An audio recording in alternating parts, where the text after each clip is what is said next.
semana de acolhimento do ciclo 2, quero lembrar que o PET 2 está disponível para download no site estudeemcasa.educação.mg.gov.br. Quem está conosco é a professora Mônica Couto, da área de Ciências Humanas. E nessa aula vamos retomar o tema Povo Brasileiro, para que os alunos possam resolver os exercícios. Não é isso, professora Mônica? Olá, Dani. Olá, estudante do 4º ano. Então, ganhamos mais um fôlego para retomarmos o tema que estudamos ao longo de nossas aulas, o povo brasileiro. E para você relembrar aqui comigo o que a gente viu ao longo desse período, trouxe então os temas principais. Falamos sobre o povo brasileiro. Quem somos nós, os brasileiros? Somos um povo de uma herança cultural bem diversificada. Podemos citar pelo menos 3 povos: os indígenas que aqui viviam, os africanos que para cá foram trazidos e os europeus que chegaram nesse território numa condição de colonizadores. A gente disse também de outros fluxos migratórios. Quem foram esses outros povos? Quando chegaram os japoneses, quando chegaram os alemães, quando vieram os italianos? E dissemos também sobre o Brasil a partir de uma linguagem da geografia, que é o mapa. Então, conversamos um pouco sobre a diferença de mapa físico e mapa político. Mas, para hoje, eu trouxe uma proposta diferente. Eu te convido a jogar comigo e vou convidar a Dani também para esse desafio. O nosso jogo vai ser um jogo bem simples de falso ou verdadeiro. E como você deve estar aí se perguntando, todo jogo tem regras. Então vamos às regras. Quais serão então as nossas regras? Você terá 5 informações para observá-las e classificá-las como verdadeira ou falsa. Você terá que fazer essa leitura com atenção. Eu e Dani vamos te dar em média uns 20 segundos, talvez menos, para que você possa fazer a leitura dessa informação e então definir se ela trata-se de uma informação verdadeira ou falsa. E aí eu te convido a pegar uma folhinha aí rapidinho para fazer a anotação dessa sua resposta, porque ao final do nosso jogo vamos conseguir perceber o que você já sabe e o que ainda é preciso dar aquela estudadinha ou registrar para conversar com seus professores e colegas. Então, vamos carregar o nosso jogo? Primeira pergunta. Consideração. O Brasil é considerado um país miscigenado? E aí? Então, anotou aí a sua resposta? Vamos certificá-la e conversar um pouco sobre esse aspecto. O que seria então essa miscigenação? É uma afirmativa verdadeira. Lembra que aqui, retomando os conceitos que vimos nas nossas aulas, eu disse que somos um povo de uma herança cultural bem variada? Essa variação a gente costuma chamar de miscigenação, ou seja, viemos de uma mistura de 3 principais etnias. E quando eu te falo de etnia, eu estou dizendo mais do que características físicas. Nós estamos considerando as características culturais, o modo de vida e todos esses hábitos, tradições e costumes que herdamos desses povos. Então, nossa primeira afirmativa verdadeira: somos um país miscigenado. Vamos para a próxima afirmativa? Os indígenas são considerados povos originários, pois já viviam nas terras que seria chamada de Brasil. Então, uma afirmativa verdadeira ou falsa? Vai aí o tempinho para você fazer o seu registro. O que será que são povos originários? Origem, né? O termo originário. Vamos então conferir a resposta? Temos uma resposta verdadeira. por que podemos chamar os povos indígenas de povos originários? Vale aqui uma retomada breve da história do Brasil. Ou seja, quando do descobrimento, que alguns historiadores já ousam chamar de achamento, entre aspas. Ou seja, o nosso território, que viria a ser chamado de Brasil e ter essa característica que temos hoje de fronteiras e limites, ele já possuía em seu território várias etnias indígenas, várias comunidades indígenas.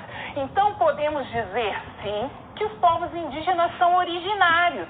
E originários não só do Brasil, mas de outros países da América Latina, que também possuíam povos, comunidades indígenas, que ali já viviam há muitos e muitos anos. E desse povo temos grandes traços culturais. Temos um vocabulário rico, oriundo aí dos povos indígenas. Temos a tradição de tomarmos banho todos os dias, uma herança importante da cultura indígena, sem contar o conhecimento das plantas medicinais, o conhecimento dos alimentos, que muitos deles ainda fazem parte da alimentação da grande maioria da população mundial. Vamos então para a nossa terceira afirmativa. A afirmativa diz o seguinte: olha aí, Dani, o que você pensa? Os espanhóis foram os povos europeus que mais influenciaram a formação do povo brasileiro. A nossa afirmativa, então, está associando a nossa herança cultural, principalmente aos espanhóis. Olha aí a carinha da Dani. Um tempinho aí para você registrar. Vamos, então, conferir a nossa resposta? Ah, é uma resposta falsa. Por quê? Embora na história do Brasil a gente tenha tido a influência dos espanhóis, inclusive teve até alguns conflitos entre Portugal e Espanha, com medo da Espanha ficar com alguns territórios, principalmente da região Nordeste, as primeiras capitanias, quem de fato colonizou, enfim, né, chegou, achou, encontrou o Brasil, influenciou tanto a nossa cultura e trouxe muito dessa dinâmica que temos também, não foram os espanhóis, mas sim os portugueses. E aí a gente pode, né, Dani, dizer da principal característica que temos dessa herança, a nossa língua.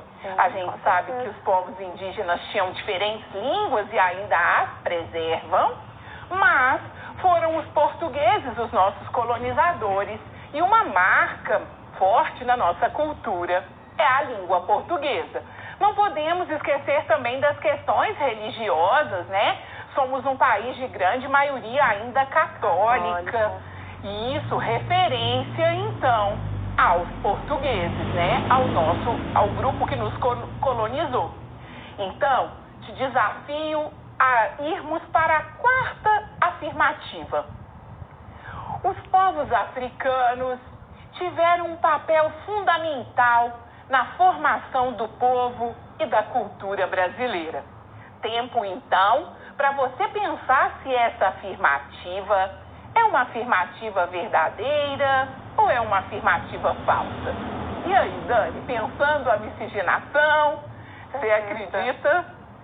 Verdadeiro, com certeza. Isso, então vamos pensar por que esse povo, né, que nos deu grandes características e não só físicas, né, como étnicas, porque aí se a gente olha a nossa diversidade cultural, ela se apresenta tanto na estrutura física de muitas pessoas, mas também nas características étnicas. Então, os africanos que foram trazidos para o Brasil são povos que, em grande medida, contribuíram para a nossa cultura e para o nosso modo de ser e de viver. E aí, eu te convido a relembrar um pouco de que contribuições são essas que estamos falando, né? Se você se lembrar da nossa aula, a gente falou do vocabulário, né? Olha, algumas palavrinhas muito bacanas que a gente faz uso, quem não gosta de um cafuné? É uma palavra, por exemplo, que herdamos dos povos africanos. Então, temos muito dessa cultura. E quem não gosta de um bom acarajé, de um bom vatapá? E quem não gosta de uma boa feijoada? Olha quantas características, então, herdamos desses povos africanos. E tem coisas mais importantes e também tão relevantes quanto o vocabulário, quanto a culinária. A gente pode destacar as religiões. Quantos de nós brasileiros somos da matriz religiosa do candomblé, por exemplo? Olha o quanto fomos influenciados e como temos direito a essa diversidade, né? Você, enquanto cidadão brasileiro, então, tem direito a fazer escolhas. Ou seja, viemos de uma miscigenação, de uma mistura, que te permite fazer a escolha da religião que te melhor convier, né, que tem a ver com a sua história de vida e de família, ou até mesmo de escolher não ter religião e ter outras formas de acreditar e de viver tão bem quanto as pessoas que a possuem. Mas a gente precisa ressaltar também um esporte que é dança, que é ritmo, que é a capoeira. Uma outra forma, né, de manifestação cultural, e aí quando a gente pensa as nossas escolas, quantos dos nossos municípios não têm a tradição das rodas de capoeira? E podemos dizer dos diferentes ritmos, né? Dos africanos herdamos essa diversidade de ritmos, o afoxé. Então são muitas as manifestações que nos aproximam e que nos tornam brasileiro. Esse povo com esse jeito tão alegre e tão ritmado de viver. Então vamos lá para mais uma pergunta. Dani, essa pergunta agora, embora ela trate do Brasil, ela é uma pergunta que trata de uma linguagem da geografia, que é a cartografia. Então aqui vai a afirmativa. O mapa do Brasil observado, esse que você vê aí na sua TV, na tela da sua TV, ele pode ser classificado como mapa físico? Você vai perceber que eu tirei o título do mapa, né, que a gente aprendeu lá na aula que o título era alguma coisa muito importante, mas eu deixei um elemento que te ajuda a dizer se ele é físico ou não, que é a legenda. Então dá uma olhada aí nessas cores, está dizendo lá na legenda que a gente tem representado aí as altitudes. Lembrando que a altitude, ela é medida a partir do nível do mar. Então, o nível do mar seria o nosso zero, né? O nosso marcador zero. Então, a partir do nível do mar, quando eu falo 200 metros, eu estou dizendo, está a 200 metros acima do nível do mar. Quer pensar Belo Horizonte? Belo Horizonte está a 750 metros acima do nível do mar. Então, se a gente pega lá o Oceano Atlântico, vamos pensar uma praia no Espírito Santo, no Rio de Janeiro, se a gente considera aquilo zero da nossa régua, Belo Horizonte está a 750 metros. Então, a gente já deu uma discutida um pouco sobre esse mapa. E aí, já dá para responder se ele é um mapa físico ou não? Certeza. Isso, Verdadeiro. então, verdadeiro. A Dani matou a charada. E o que são os mapas físicos, então? Os mapas físicos são aqueles mapas que são elaborados para representar características da natureza. Essas características da natureza, elas podem ser as formações vegetais.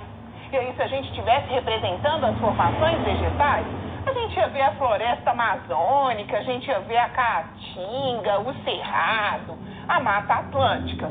Pode também servir para representar características geológicas, ou seja, o que tem abaixo desse relevo? Quais são as estruturas rochosas que tem abaixo do nosso território? Ele podia também ser um mapa hidrológico. Ele poderia ser um mapa onde a gente conseguisse observar as nossas bacias hidrográficas. E aí saltaria aos nossos olhos a bacia amazônica, saltaria a bacia do Rio São Francisco. Então seríamos capazes de observar as características naturais. No caso do nosso mapa, ele é um mapa de uma característica natural, que é as formas de relevo. Quer ver? Vamos voltar um pouquinho no mapa? E aí, só para você se recordar, lembra que as tonalidades na cor verde, elas representam as áreas mais planas. E aí, quando a gente vai ganhando intensidade nas cores, que vai do amarelo até um alaranjado mais escuro, a gente está dizendo de áreas mais elevadas. Então, vamos dizer de planaltos, de chapadas, até chegarmos em serras. Porque, se você se lembra, eu disse naquela aula que no Brasil não temos montanhas. Então, quando a gente diz, as montanhas de Minas, para a geografia e pelo conceito de montanha, não é uma resposta correta, né? Então, somos um país formado por serras. Em Minas, quando a gente olha aquela paisagem de morros arredondados, a gente chama aquela paisagem de mares de morros. E aí, a gente está chegando ao final do nosso jogo. Vamos retomar aí as suas anotações para que você reflita e pense quantas alternativas você conseguiu acertar, o que mais é preciso estudar, onde é mais que a gente pode aprofundar e que perguntas que você vai querer nos enviar para a gente conversar no próximo Tira Dúvidas. Então, a primeira pergunta dizia: o Brasil é um país considerado miscigenado? Verdadeiro. Verdadeiro. Por quê? Somos uma mistura de principalmente 3 povos: indígenas, africanos e europeus. Os indígenas podem ser considerados povos originários? Verdadeiro. Isso. Por quê? Porque eles já habitavam esse território que posteriormente veio a ser chamado de Brasil, que por eles, inclusive, era chamado de Pindorama. Os espanhóis foram os europeus que mais influenciaram a formação do povo brasileiro? Não, foram os portugueses, é falso. Isso, não foram os que mais influenciaram. Em alguma medida, eles chegaram no território, mas quem de fato colonizou e criou toda essa nossa história, os reinados que você estuda lá com as professoras de história, foram os portugueses. Os povos africanos, então, tiveram um papel fundamental na nossa cultura? Verdadeiro. Sim, né? Somos esse povo do ritmo, esse povo dessa comida forte, né? Dessa espiritualidade. Então, sim, temos grande influência dos africanos, física e étnica, né? O mapa do Brasil observado pode ser classificado como um mapa físico? Sim, verdadeiro. Sim, ele representa uma característica natural, que é a forma de relevo. Então, para te inspirar a pensar e a conhecer mais sobre esse nosso país, esse país tão diverso e com tanta riqueza, vai aqui um GIF com um trechinho do nosso hino, né? Gigante pela própria natureza. E que hino belíssimo que descreve um pouco dessa força de sermos brasileiros, né? E dessa diversidade cultural que nos faz um país de dimensões continentais. Eu agradeço a ajuda da Dani, eu agradeço a sua atenção e até a próxima aula.